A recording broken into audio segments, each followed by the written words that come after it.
Alright, so I actually gave up and halfway through I stopped recording because I took too long to pause. But overall, this day was kind of a like pain to debug, but not the worst. So let's just go ahead and start writing it. So first we're going to parse our bricks, and let me go ahead and write just this monstrosity, and then I'll explain it. Digits plus for L in here, for L in input dot split lines. So this current line, if I import re, and I'll also spoiler, I'm using complex numbers again. But here, basically what I'm doing is for each line in my input, I'm extracting all the numbers using a regex. Don't worry if you don't understand this. I'm just extracting the numbers, turning them into integers, and turning it into a list. So if I print out bricks,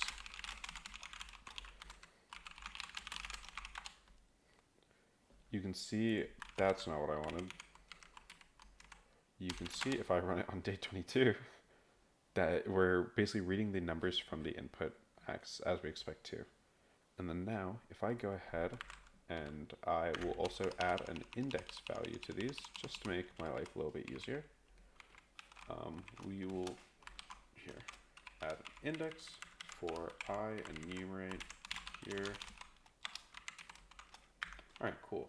So now we add on just one extra argument here, and it'll just be our index. So now, first things first, let's sort these bricks by their z values, their minimum z values. And one little nice property of the input and the examples is the numbers basically, like I'm never gonna have something where it's like it goes from z value 8 to z value 6. So I'm just gonna do bricks.sort. I need to give it a key, so it's gonna be lambda brick, and I'm sorting it on basically the first z value. All right, so now next thing we'll need to do is to basically like drop the bricks down. What I did is I used import default dict and then highest z. I basically record for each xy value the highest z along with the brick that is at that position.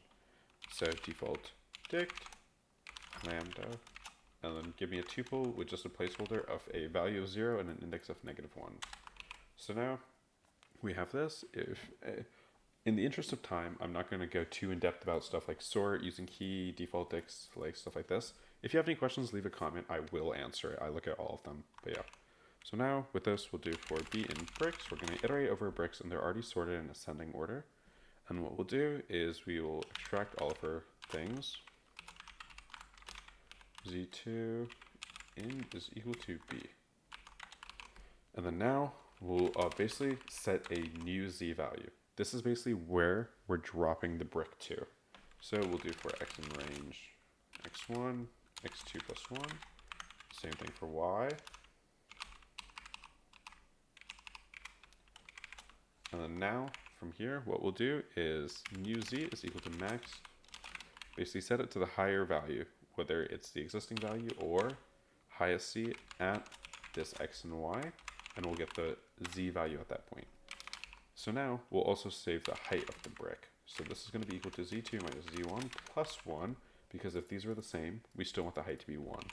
So that's just to deal with off by 1 errors for that. So from now, we'll do the same thing, and we'll actually apply, like we'll quote unquote drop this brick down. So what we'll do here is old is equal to z. We actually don't need this yet, so we'll save this. I'll put this here because we'll part 2 add some code here, or not even part 2, I think. But here, highest z p xy is equal to our new z plus our height and our current block's index. Cool. So now that we have this, we are basically dropping all of our blocks properly, and this ends up stacking up our array nicely. Just to quickly sanity check to make sure we're not getting an error, I'm going to print this out. Note from collections import default dict. Cool. All right. And so that looks like right, just looking at my second monitor, the correct outputs. If you want to decipher these, go ahead. But yeah, it's a little bit of a pain too because it's 3D space. But so now that we have that, we need to actually see what bricks are dependent on what. So what we're going to do is we're going to create 2 different default dicts. One is going to be sits on is equal to default dict set, and then we'll also do one for children. So sits on should basically be a thing where if I index like sits on at 4, it should tell me what things is 4 sitting on. And then if I say children at 4, it should be what things are sitting on 4. So it's kind of like one is the out edges, one is the in edges, if you care about graphs. So now we'll basically store the old value. And then if old 0 is equal to our new z value, meaning the old value at this z is 1 below. Basically, like this was touching.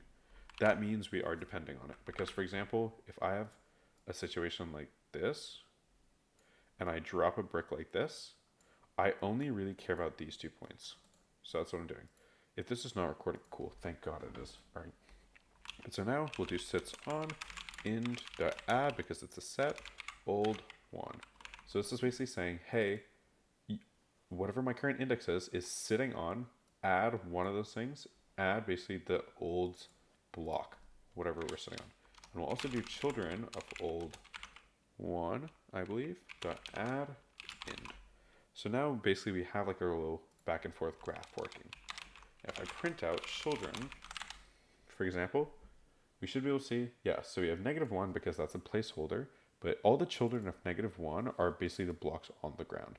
Then 0, like on top of 0, which is A, is sitting B and C, which we check out, like checks out here. And then B has 3 and 4 sitting on it. 2 has 3 and 4 sitting on it. D and E, so forth. So cool, this is working. Now, if we want to find our part 1 value, what we're going to do is we're going to go here and do, we'll create a set of our unsafe bricks. And this is actually going to come in handy for part 2.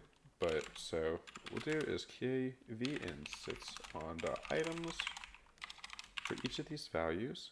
We'll do if len v is equal to 1, unsafe, we'll add that set to it. And I'll explain this a little bit more in a second. Len bricks, len unsafe. And let's just return this and see it on the test case, just to make sure I'm not insane before I spread misinformation. So that's not right. Oh, and probably the reason why is I did not fix these. I was hoping I didn't have to do this yet, but let's go ahead and do that. So del for C in children, -1, del sits on C. Let's see if this fixes it. Cool. All right, so let me go ahead and explain this. So first things first, this condition, or let me explain this first. So I'm basically looking at all of these things where it's basically saying, hey, given like K is sitting on this set of V stuff. So for example, I put this into a little graph editor, and so you can see like, oh, look, 1 is sitting on 0, 2 is sitting on 0, 4 is sitting on 1 and 2.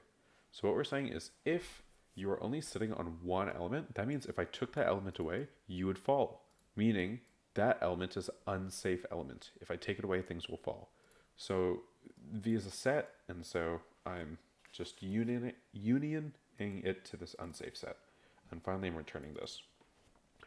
And then I need to delete basically, because in this, I have something like this, where this -1 is the ground. But this isn't really a node for my graph, and it breaks my kind of existing code. So I'm just manually going through and saying, hey, to all of the like kids of the ground node, delete that it's sitting on anything.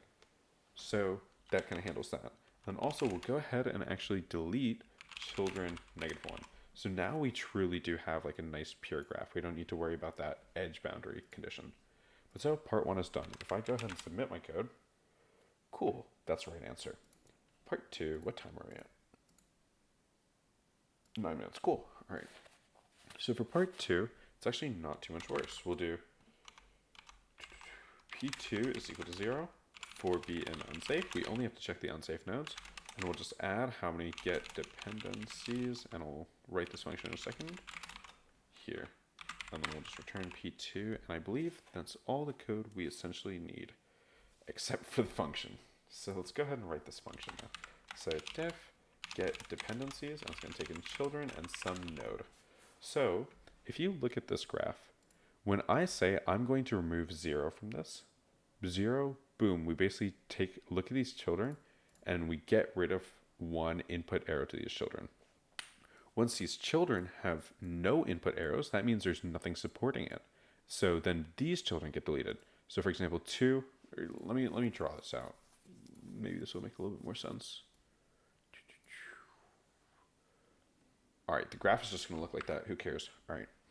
So if I want to see how many children, or like how many nodes get destroyed by this 0, this is currently my graph of children where it's like 0 points to 2 and 1.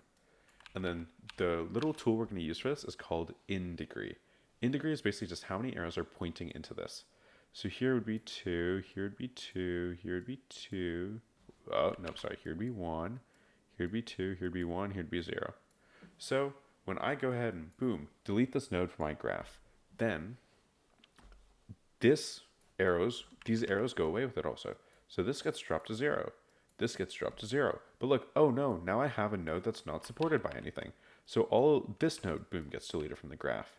And then this drops down to 1. This drops down to 1. This drops down to 1. And so, hey, they're still supported by something, so it's fine. Then we'll look at the other node that like we needed to process. Uh-oh, this is 0. Gets deleted. This arrow goes away. Boom, this is now 0. This is now 0. Uh-oh, so we process this one here. And we see, okay, all right, this gets deleted. Hey, 5 is fine for now. Then let's go here. This one gets deleted. Uh-oh, there goes 5's last support. 5 is now gone. Now when we do this, 6 gets now gone. Boom, and our entire graph dies. So basically, what I kind of did by hand is a kind of version of a topological sort. So it's a complicated fancy term, but it actually is pretty easy to implement. All we need to do is keep track of how many the in degree of a node, which is basically how many things are supporting it, and then we just kind of chain reaction bang this thing out. So first we're going to write our in degrees. So in deg is equal to default deg int, just to make coding a little bit nicer, for p kids and children, children, if I could type it, the items. So basically for every single key and like for every like pointer, whatever, in this children list, along with the kids of it, we're going to go ahead and for c in kids, we're going to do in degree of c plus equals 1. So for basically every thing where it's like, hey, if I have an input like this, when I see, oh, look, 2 is a child of 0, add 1 to its in degree. Oh, look, 4 is a child of 2, add 1 to its in degree. Oh, look, 4 is a child of 1, add 1 to its in degree. That's all I'm doing. So now, with all of this, we're going to go ahead and do dependent dep is equal to -1. I can't type anymore, I'm sorry. And we'll just return this. This is going to be our answer. And I'm starting at -1 because I don't want to count the actual node itself that we're deleting. But we're going to add this node to basically our queue of stuff we need to process. So while we have stuff in our queue, our current node is going to be whatever we pop. Our dep, our dependent nodes, plus equals 1, because this means, oh, look, one node was unstable now. So it's a dependent on whatever n originally got taken away from. And then now for c in children of I, we will do in degree of c minus equals 1. And I'll explain this a little bit more in a second. If in deg of c is equal to 0, then we'll add it to our queue. This is it. This is all you need for a topological sort. Tell me that isn't this like a simple, at least small sorting algorithm. Pretty nice. But yeah, so what this is doing here, let me explain this. So for example, if I'm getting rid of the node 5, which is the other node that was unsafe. So we go ahead, dependent is -1, we add it to our queue. So we start handling our queue. We say, oh, look, we have one dependent node. That cancels out with this -1. And then we say, hey, for each of its children, subtract 1 from its in degree. So 6's in degree was 1, now it's 0. And then from this, we see, oh, look, now this node is unstable. Let's add this to our queue. So now, when we get to 6, we say, okay, pop, it's one more dependent node, it's unstable. For each of its children, we'll update it again. And then, oh, look, no more children, program's done. So that would be what happens for that. And then, for example, if I tried it on like a node like 2, for some reason, we just say like, all right, boom, remove 2 from the stack. Then we update each of its children, but both of its children still has an in degree greater than 0, meaning they have something supporting it. So it doesn't satisfy this condition and it doesn't get added. We're done. So now, let's go ahead and see what we get on our test case. 7. If I submit my code, I'm praying to God it works, and it works. So yeah, please let me know if you have any questions. Happy solving.